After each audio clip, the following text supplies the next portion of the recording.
Who am I? Broken, spirited, daughter. Insecure, happy, student. Wounded, compassionate, sister. Alone, joyful, granddaughter. I am all of these things, and yet none of them describe who I am. Who am I? I hear this question all the time, and it's one I have trouble answering. My identity has always been something that I've struggled to understand and live into. If I'm fearfully and wonderfully made, then why do I have absolutely no idea how to accept my role as a daughter of the one true King? If I'm set apart for a greater purpose, why do I find myself searching for my place in the world? Does who I am mean when I'm by myself and no one is looking, and let my addiction run wild? Or when I'm with people and want to ask them to help me overcome it? Looking back at my life, there have been many moments, places, and trials that have shaped me into the person that I am today. I've gone to church pretty consistently my entire life. St. Luke UMC in El Paso was the place where I was baptized and later confirmed.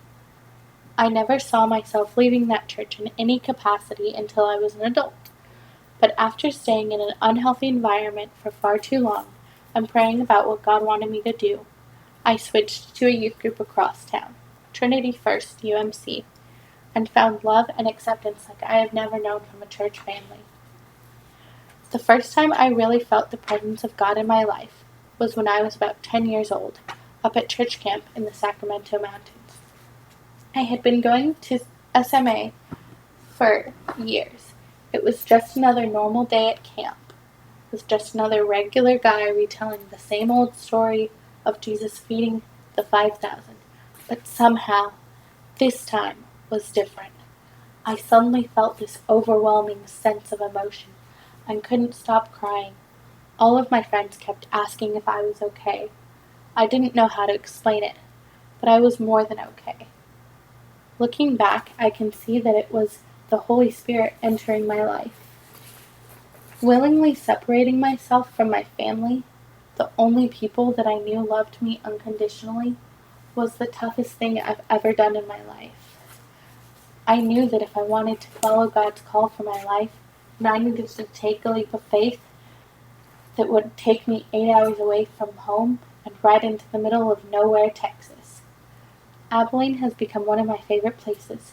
Here, I've been able to confront some of my demons and admit that there are others that I still need help facing.